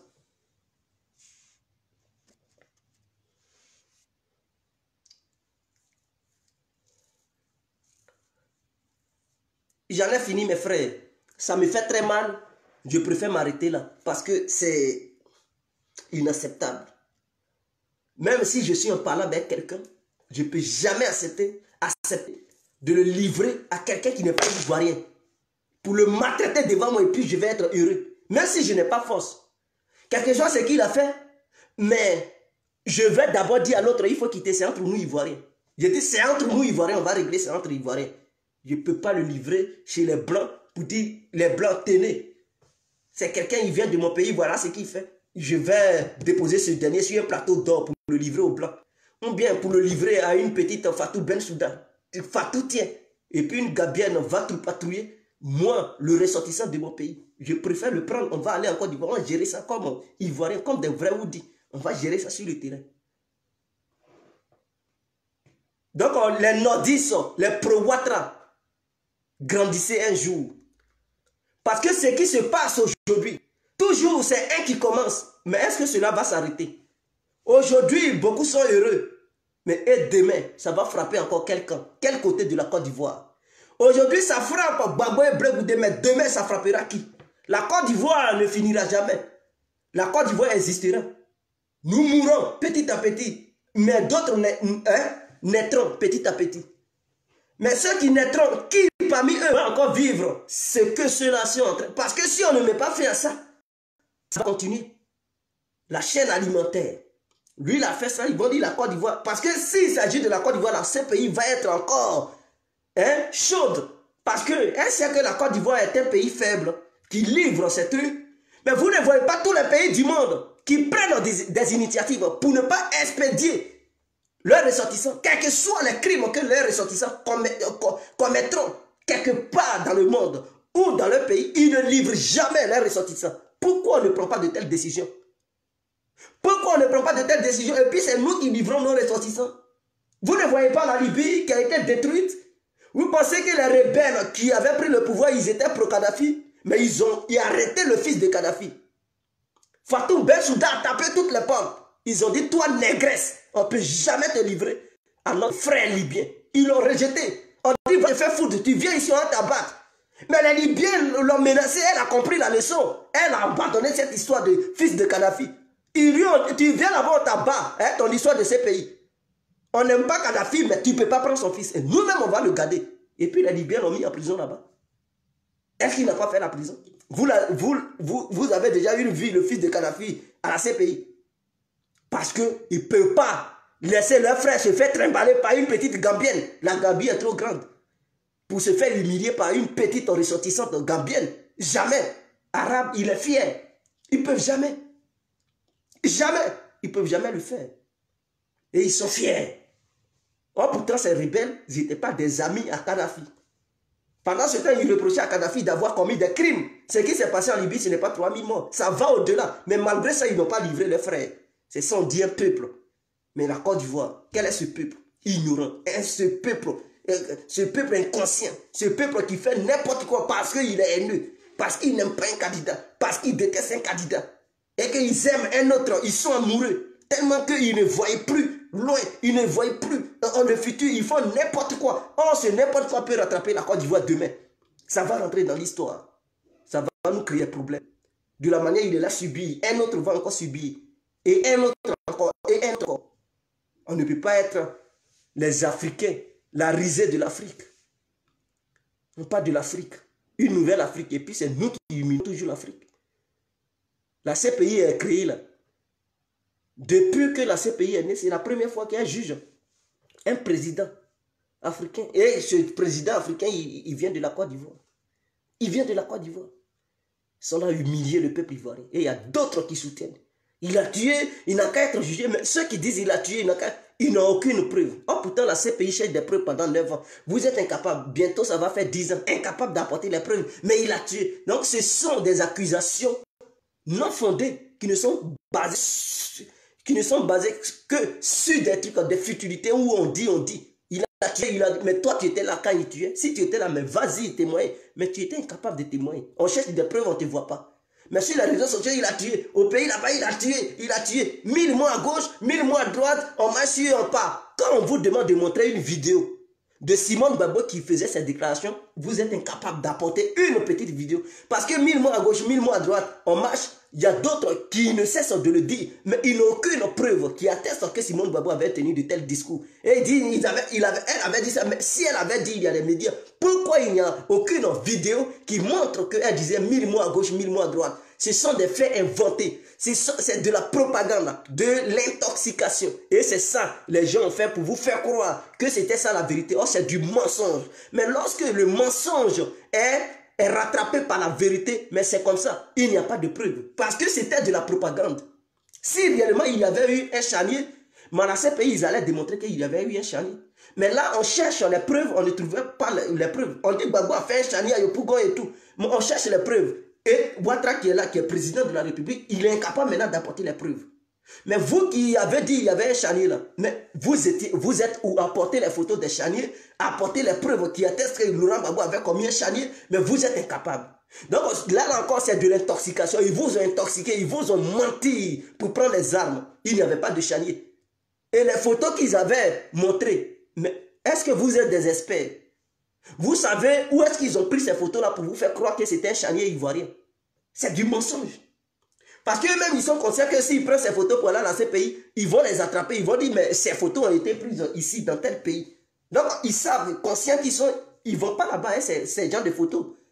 Parce qu'il y a des experts qui sont capables de savoir d'où viennent ces photos. Quel photographe qui avait pris ça? Parce qu'il y a des signatures de chaque photographe. Donc, ils vous ont berné encore pour vous mentir en vous faisant croire qu'il y avait eu charnier. Mais en réalité, il n'y avait pas eu de charnier. C'était une manière pour vous inciter à prendre les armes. Et vous avez pris les armes.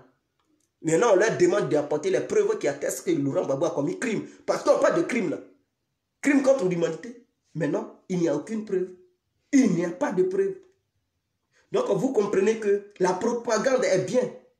Mais quand quelqu'un te dit il a fait ça, demande à ce dernier tout simplement. La preuve est où? S'il dit non, mais on a vu, tu as vu où est la preuve? S'il n'a pas de preuve, il faut dire ferme-la. Et puis ne me parle plus jamais de ça. Parce qu'il s'agit de preuves.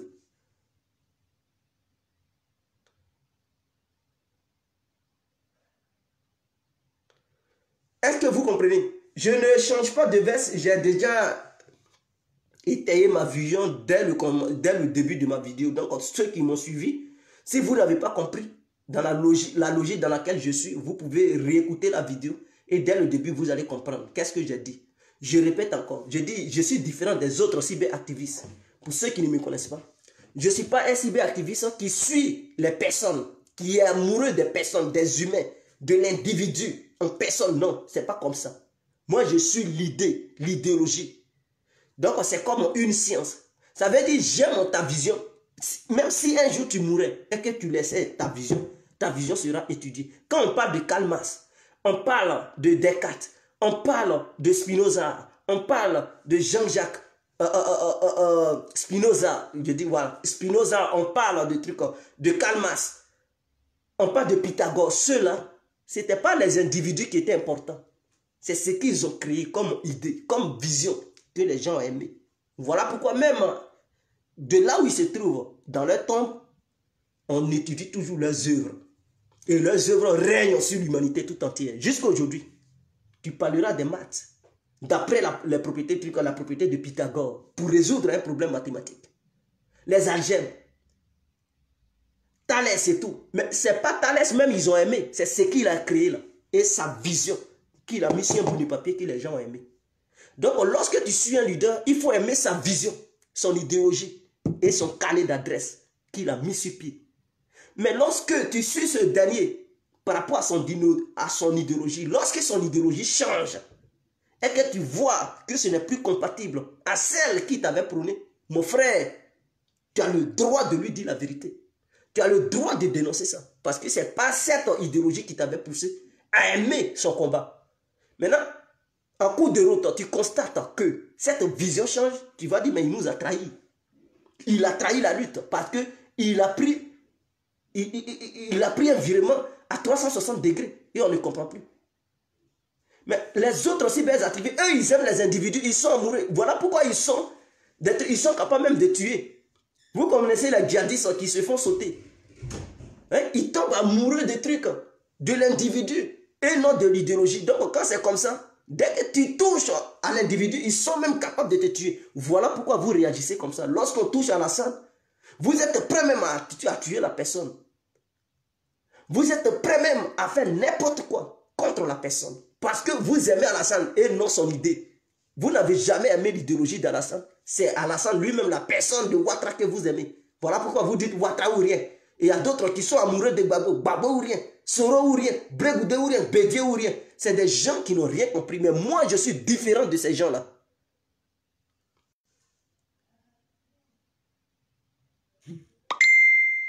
Moi, je suis différent de ces gens-là. Je suis quelqu'un qui suit l'idée. Et lorsque l'idée est tordue, je viens pour dénoncer cela. Parce que si l'idée est bien, mais la personne va être juste dans le droit chemin. C'est comme un enfant, tu lui donnes des conseils. C'est ce que tu lui dis là. C'est ce qui suit. C'est pas parce que ta beauté est jolie et qu'il est amoureux de toi qu'il prend un bon comportement. Mais ce sont les paroles que tu mets dans sa tête. L'idéologie que tu prônes dans sa tête là. C'est ça qui va l'animer quand il va grandir. Et c'est grâce à cette idéologie, il va être un élément exemplaire dans la société. Tu lui prônes une mauvaise idéologie, c'est ça qui va l'animer. Si c'est mauvais, mais il va être un mauvais citoyen dans la société. Donc c'est l'idéologie qui prime sur l'individu. Mais si l'individu meurt et que tu as reçu, tu as pris connaissance de son idéologie ne mourra jamais. Ça régnera durant des siècles. Voilà pourquoi le panafricanisme, ce n'est pas l'individu, mais c'est l'idéologie panafricaine qui est restée. Voilà pourquoi même ceux qui sont là, ils luttent, ils vont mourir, d'autres vont venir, ils vont se réclamer panafricains. C'est l'idéologie qu'ils ont aimée et non l'individu. Donc vous qui suivez Alassane, suivez son idéologie parce qu'Alassane ne va pas être pied sur cette terre. Le jour où il mourra, vous allez dire c'était ça la vision d'Alassane, c'est ce que nous avons aimé. Donc si Alassane, lors de ses démarches, lorsqu'il a une vision, donc cette vision devient son chemin. Et il marchera dans cette vision, sur cette ligne, et qu'il se trompe, il va à gauche, mais vous devez le ramener sur la ligne. Voilà pourquoi on le critique. Voilà pourquoi on dit les dictateurs. Parce que s'il se comporte, il nous a dit qu'il voulait être le père de la démocratie. Et nous constatons que dans la démarche, il ne fonctionne plus comme un démocrate, mais il fonctionne comme un dictateur. Mais on doit le lui dire que Ouattara, vous êtes un dictateur. Mais le lui dire, est-ce que c'est un crime? Mais ceux qui aiment Ouattara, là, quel que soit ce qu'il fera, ils ne pourront jamais oser dire à Ouattara ce qu'il est. Ils ne pourront jamais, parce que pour eux, ce sont des hérésies. Non, c'est insupportable de faire des reproches à Ouattara. Non, c'est un crime pour eux. Mais moi, je ne suis pas comme ça. Voilà pourquoi les gens ne me comprennent pas. Ils disent, Dédé, tu changes encore de veste. Je ne change pas de veste. Même si je te déteste et que tu as raison, je vais te dire que tu as raison. C'est comme ça que je suis. Je t'aime, que tu déconnes, je vais te dire que tu as déconné. C'est comme ça que je suis. Donc voilà mon idéologie que je prône un peu pour faire la différence entre moi et les autres. Les autres, ils ne sont pas comme ça. Eux, ils aiment les personnes, les individus. Donc, ils ne peuvent pas critiquer leurs propres individus, leurs propres leaders. Même si leurs leaders sont en dérapage, ils ne peuvent pas oser le leur dire. Ils vont toujours les suivre dans leurs bêtises. Voilà pourquoi on dit Ado Mouton, Gbagbo Mouton, Blegoudé Mouton, Soro Dion Mouton. Parce que ce sont des gens qui ne peuvent pas réfléchir, qui ne peuvent pas interpeller leur leader. Et donc, lorsque tu es incapable d'interpeller ton leader, c'est que toi-même, tu es un danger pour ton leader. Parce que s'il commet des bêtises, tu serais incapable de le lui dire. Et si un jour, ces bêtises dans lesquelles il progresse, ça créait une bombe pour exploser, Que feras-tu? Tu vas dire, on lui avait donné des conseils, pourtant tu n'as rien donné comme conseil. Tu n'as jamais critiqué ce dernier. Tu seras le premier à le fuir, l'abandonner. Et il va se retrouver seul dans des problèmes.